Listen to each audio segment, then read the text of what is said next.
সম্মানিত দর্শক, গুরুত্বপূর্ণ একটা প্রশ্ন আমাকে বিভিন্ন মানুষ করে থাকেন যে ঋণগ্রস্ত ব্যক্তির কুরবানির বিধান কি, সে কি কুরবানি দিতে পারবে কি পারবে না। আসুন এখানে ইসলাম কি বলে আমরা দেখি। সম্মানিত দর্শক, ইসলাম অত্যন্ত সুন্দর একটি ধর্ম এবং সবচাইতে কমফোর্টেবল ধর্ম হচ্ছে ইসলাম। অর্থাৎ আল্লাহ তাআলা বলেছেন, লা ইউকাল্লিফুল্লাহু নাফসান ইল্লা ওয়াসাহা। আল্লাহ কোনো কিছুই তার বান্দার উপরে চাপিয়ে দেন নাই, সুতরাং তার সক্ষমতা অনুযায়ী সে সব কিছু পালন করবে।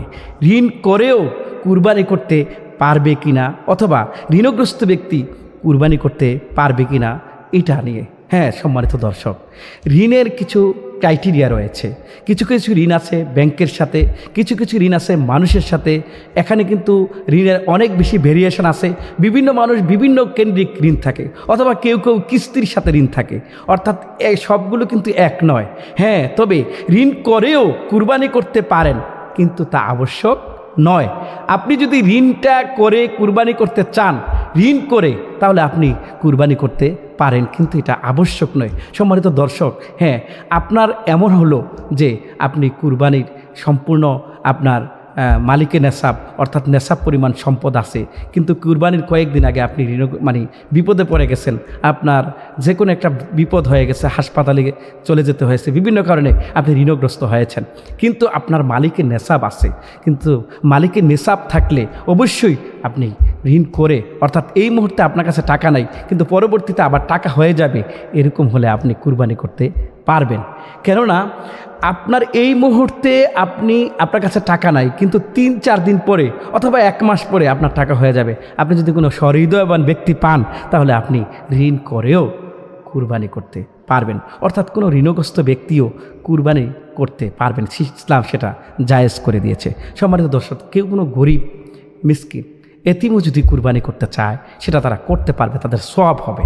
কিন্তু যেটা কষ্ট হবে মানুষের, সেটা করা ঠিক নয়। তবে হ্যাঁ, কুরবানির ক্ষেত্রে যেহেতু বছরে এটা একবার হয়ে থাকে, আর সেটা হচ্ছে আল্লাহ পাকের সন্তুষ্টির জন্যে, সেহেতু ওই টাইমে যদি আপনার টাকা আমার টাকা নাও থাকে, আমি চাইলে ঋণ করেও কুরবানি করতে পারবো। হ্যাঁ, তবে কোনো ব্যক্তি যদি কিস্তিতে টাকা উঠায়, সেই ব্যক্তিও কুরবানি করতে পারবেন, কারণ সে প্রতি মাসেই কিস্তির টাকা দিয়ে দেয়। কিন্তু কিস্তির টাকা দিয়ে যদি কুরবানি করার মতো সক্ষমতা তার সাথে থাকে, সে অবশ্যই কুরবানি করবেন, কারণ কুরবানি করা হচ্ছে ওয়াজিব। কেউ কেউ বলেছেন সুন্নতে মুআক্কাদা। আপনি যদি কুরবানি করেন তাহলে আপনার কুরবানি আদায় হয়ে যাবে। সম্মানিত দর্শক, তবে হ্যাঁ, এমন ঋণগ্রস্ত ব্যক্তি যার নেশাব পরিমাণ কোনো সম্পদ নাই, সে বহু বেশি ঋণী, তাহলে তার কুরবানি করার দরকার নেই। রাসূল করিম সাল্লাল্লাহু আলাইহি ওয়াসাল্লাম একটি জানাজায় গেলেন, সেখানে গিয়ে তিনি যখন ব্যক্তিটাকে জানাজা দিবেন, তখন তিনি বললেন যে আমি জানাজা দেব না। উপস্থিত সাহাবীরা জিজ্ঞেস করলেন, ইয়া রাসূলুল্লাহ, আপনি কেন জানাজা দিবেন না? রাসূল বললেন, সে ঋণগ্রস্ত। সম্মানিত দিনী ভাইরা, ঋণ এমন একটা জিনিস, ঋণের বোঝা এমন একটা জিনিস। আর আমরা একটা জিনিস খেয়াল রাখা দরকার, যে আমরা যখন কোনো জিনিস ঋণ করব, আমরা তো জানি না কে কখন পৃথিবী থেকে চলে যাব। কুল্লু নাফসিন যায়িকাতুল মাউত, প্রত্যেকটা প্রাণীকেই মৃত্যুর স্বাদ গ্রহণ করতে হবে। আর মৃত্যুর কোনো সময় অসময় নাই, কোন সময় কে কীভাবে মারা যায় কেউ জানে না।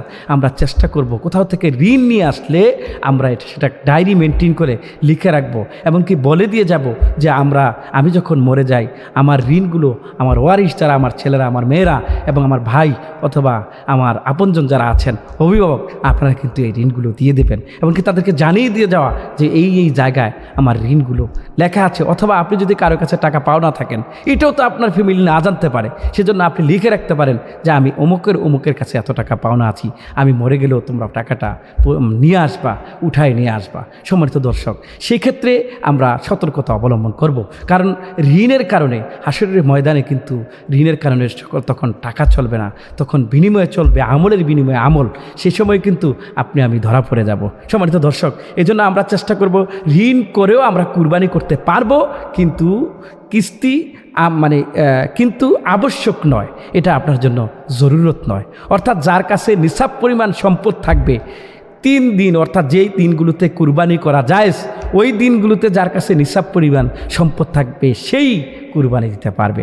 আর যদি নিসাব পরিমাণ সম্পদ নাও থাকে, সেও কুরবানি দিতে পারবে। তার যদি সেই সক্ষমতা থাকে, তার যদি সেই ইচ্ছা থাকে, আপনি কুরবানি দিতে পারবেন। তবে হ্যাঁ, অনেকে আছে খামখেয়ালি করে, অর্থাৎ টাকার প্রতি অনেক লোভের কারণে সে কুরবানি দেয় না।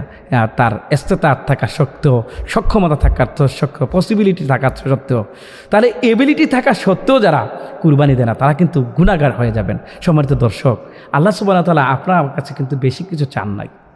তিনি আমাদের কাছে কি চান? হযরত ইব্রাহিম আলাইহিস সালামের কাছে কি চেয়েছেন? তিনি হযরত ইব্রাহিম আলাইহিস সালামের কাছে তার প্রিয় বস্তু চেয়েছেন, আর সেই প্রিয় বস্তু হলো তার সন্তান। সুবহানাল্লাহ, সুবহানাল্লাহ। সেই সন্তানকেও আল্লাহর জন্যে ইব্রাহিম আলাইহিস সালাম কুরবান দিয়ে তিনি সাকসেস হয়ে গিয়েছিলেন। তিনি দেখিয়ে গিয়েছেন যে আল্লাহ যা চায় তাই মানতে হবে, আল্লাহর হুকুম আমরা হুকুমের মতো করেই মানতে হবে। এখানে রিয়া করে, এখানে লোক দেখানো কোনো কাজ করা যাবে না। ইখলাসের সহিত আপনার আমাকে কুরবানি করতে হবে। আর আমরা কুরবানি করার ক্ষেত্রে বড় বড় গরু কিনতে হবে, অনেক দামি গরু কিনতে হবে, বিষয়টা এমন নয়। আপনি কুরবানি দেন, একটা ছাগল দিয়ে দেন, সেটা হচ্ছে আল্লাহর সন্তুষ্টির জন্যে। আমরা যদি চিন্তা করি না গরুর মাংস ভালো, ছাগলের মাংস আমরা খাবো না, এই ছাগলের মাংস খাই না দেখে আমরা কুরবানি করি, এটা ঠিক না। কারণ ছাগলের মাংস আমার জন্য হালাল, আমি পছন্দ করি আর না পছন্দ করি, আমাকে কুরবানি করতে হবে আল্লাহর জন্য, মাংস খাওয়ার জন্য নয়। আর অতিরিক্ত যেটা আল্লাহ আমাদেরকে নেয়ামত দিয়েছেন সেটা তো আমরা খাবোই। কুরবানির গরুর মাংস ফেলে দিবেন, ছাগলের মাংস ফেলে দিবেন, খাবেন না, এটা তো ইসলামে জায়েজ নাই। অর্থাৎ কোনো কিছু আপনি অতিরিক্ত করবেন, কোনো কিছু আপনি অপচয় করবেন, সেটা ইসলাম বরদাস্ত করে না, সেটা হালাল নয়। সুতরাং আমরা মাংস খাবো, সেটা উজ্জ্ব থাকবে, কিন্তু আমাদের ইচ্ছা, প্রবল ইচ্ছা থাকবে, আমাদের ইন্টেনশন থাকবে কেবলমাত্র শুধুমাত্র আল্লাহর সন্তুষ্টি। আপনি আল্লাহর সন্তুষ্টির জন্য যদি কাজটা করতে পারেন, অবশ্যই আল্লাহ আপনারটা কবুল করে নেবেন। সম্মানিত দর্শক, এই জন্য আল্লাহ সুবহানাহু ওয়া তাআলা বলেছেন, লা ইয়ানালাল্লাহ লুহুমুহা ওয়ালা দিমাউহা ওয়ালাকিন ইয়ানালুহু তাকওয়া মিনকুম। আল্লাহ সুবহানাহু ওয়া তাআলা বড় গরু দিয়েছেন কিনা সেটা দেখবে না, গরুর মাংস রক্ত আল্লাহ নেন না। আপনি কি বড় ছাগল দিয়েছেন সেটা দেখবেন না, আল্লাহ দেখবেন আপনার অন্তর, আপনি কতটুকু নিয়ত করে, কতটুকু আল্লাহকে ভালোবাসে, কতটুকু আল্লাহর ইবাদত করে, আল্লাহকে মানার জন্যে আপনি এই কষ্টটা করেছেন, এই কাজটা করেছেন, সেটা আমার আল্লাহ দেখবে। আপনি গাবতলী বাজারের সবচাইতে বড় কিনে কুরবানি দিয়েছেন, আপনার কুরবানিটা হবে, এইটার 100% সিউরিটি কেউ দিতে পারবে না। কিন্তু এতিম, গরিব, মিসকিন একজন মানুষ 6-7 হাজার টাকা দিয়ে ছাগল কিনে কুরবানি দিয়েছে, আল্লাহ পাক আপনার 10 লাখ, 20 লাখ, 50 লাখ টাকার কুরবানির চাইতো তার কুরবানিটা কবুলিয়ত হতে পারে, এটা আল্লাহ পাক জানে। সম্মানিত দর্শক, এই জন্য আমরা চেষ্টা করব কুরবানিটা যদি একমাত্র আল্লাহর জন্য হয়, আর সেটা অনেক টাকা দিয়ে হতে হবে বিষয়টা এমন নয়। আমরা চেষ্টা করব যে কুরবানি করার জন্য। ঈদের দিন রাসূল করিম সাল্লাল্লাহু আলাইহি ওয়াসাল্লাম বলেছেন যে ব্যক্তি গরু জবাই করবে না, অর্থাৎ কুরবানি দিবে না, সেজন্য আমার মুসল্লায় না আসে। সুতরাং কত বড় কঠিন কথা, লামিও দাহি মুসাল্লানা, অর্থাৎ সেজন্য যে কুরবানি দেয় না সেজন্য মুসল্লায় না আসে। সম্মানিত দর্শক, সেজন্য আমরা কুরবানি দেওয়ার চেষ্টা করব। ঋণগ্রস্ত ব্যক্তি অধিক ঋণী হলে এমন হয় সে কোথাও ঋণ পাচ্ছে না, অথবা কোনো মতেই কুরবানি দেওয়া যাচ্ছে না, সে তার ঋণ পরিশোধ করবে, তারপরে সে পরবর্তী বছরে আল্লাহ পাক তাকে সক্ষমতা দিলে, নিসাব পরিমাণ সম্পদ থাকলে সেই ব্যক্তি কুরবানি দিতে পারবে, সমস্যা নাই। তবে ঋণের থেকেও কেউ যদি চায় সেও কুরবানি দিতে পারবে। সম্মানিত দর্শক, আশা করি বিষয়টা বুঝতে পেরেছেন।